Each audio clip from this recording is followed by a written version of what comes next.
dans un esprit panafricain, la République de Guinée continuera à apporter son soutien indéfectible au Mali, au Burkina Faso, au Niger, pour la réussite de leurs transitions respectives. Encore une fois, la division n'arrange que celui qui divise.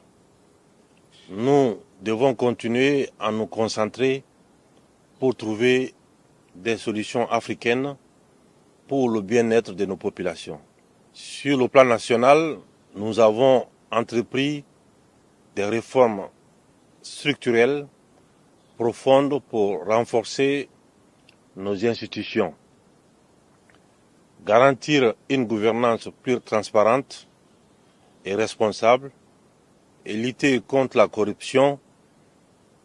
Nous avons également mis en place des mécanismes pour renforcer la justice sociale, afin que chaque citoyen guinéen puisse jouir pleinement de ses droits et bénéficier des fruits de notre développement commun.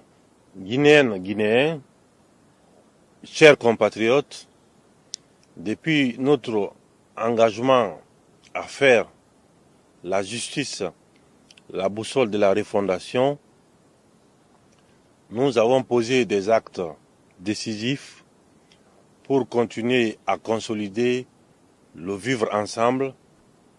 Notre engagement inébranlable s'est articulé autour des trois axes essentiels de la refondation de notre nation qui représentent les objectifs clairs de cette phase de la vie de notre chère patrie.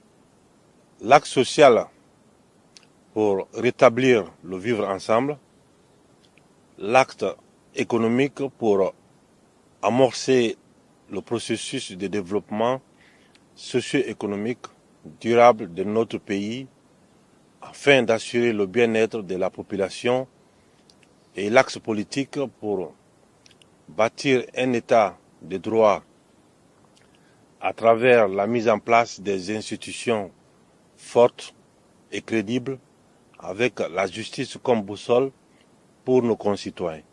Chacun de ces actes a été renforcé par des actions concrètes et visibles qui démontrent que la Guinée avance, que la Guinée se relève et que la Guinée se projette vers un avenir meilleur. L'acte social a eu pour ambition de redonner l'espoir à chaque citoyen guinéen, de cicatriser nos plaies longtemps restées béantes, de briser les barrières artificielles et de construire des ponts entre les filles et fils du pays. Chers compatriotes, je vous l'avais dit lors de mon adresse à la nation, à l'occasion des assises nationales, journée de vérité et pardon.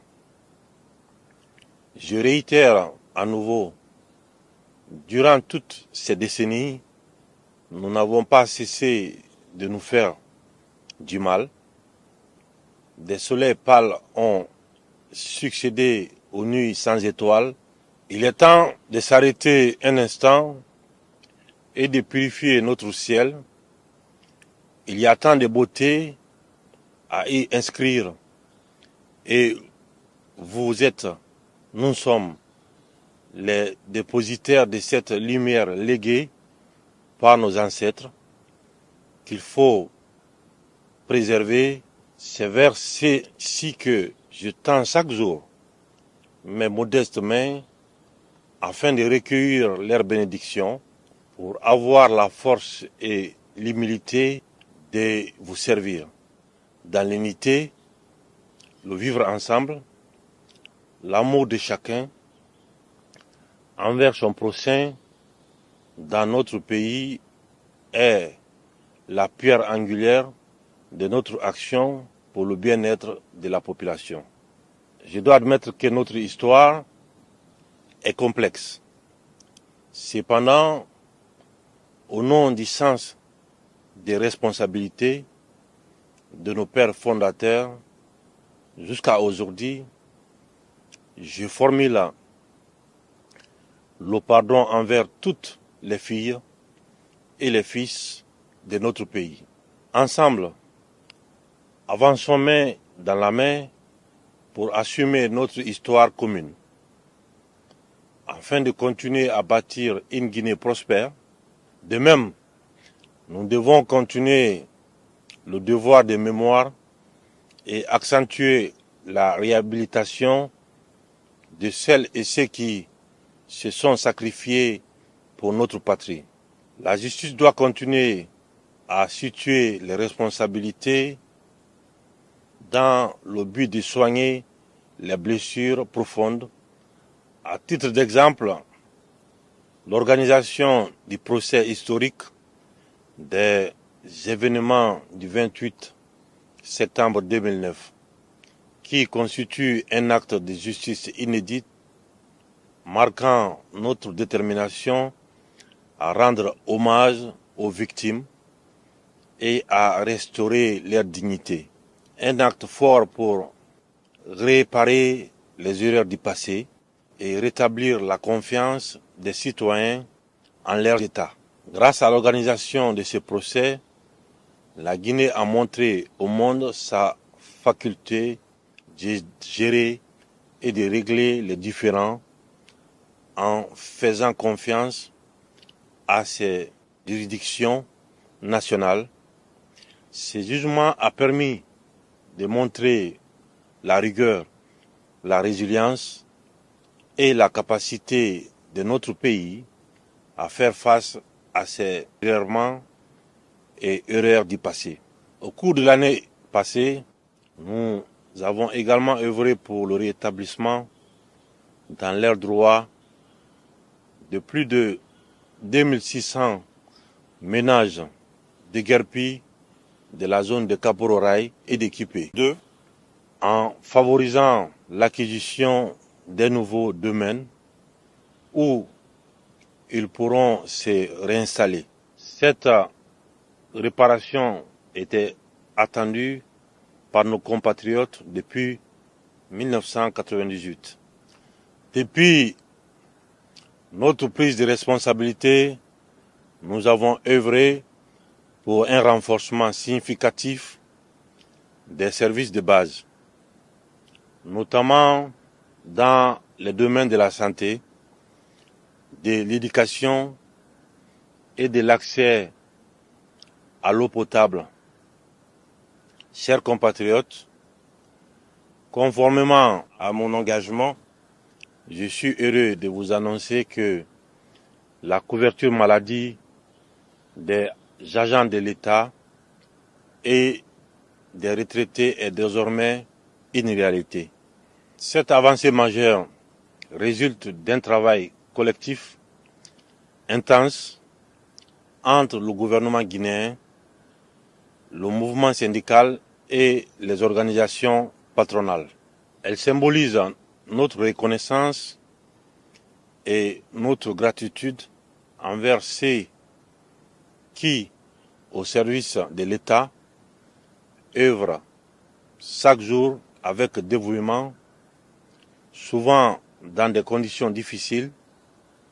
Aujourd'hui, chaque agent de l'État, qu'il soit en activité ou à la retraite, peut accéder à des soins de qualité où qu'il se trouve.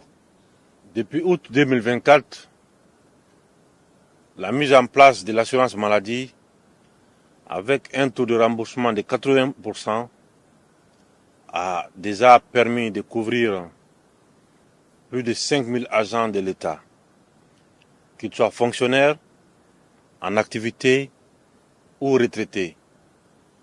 C'est un pas important vers une meilleure protection sociale pour ceux qui ont consacré leur vie au service de notre nation. C'est le sens des responsabilités de l'État de préserver la dignité de ceux qui ont servi cette nation. Les hommes de culture de notre pays ont également bénéficié à partir de cette année de la couverture médicale afin de permettre à chacun de bénéficier de meilleurs soins de qualité, quel que soit leur revenu. Par ailleurs, nous avons pris d'autres mesures audacieuses pour améliorer les conditions de vie des populations.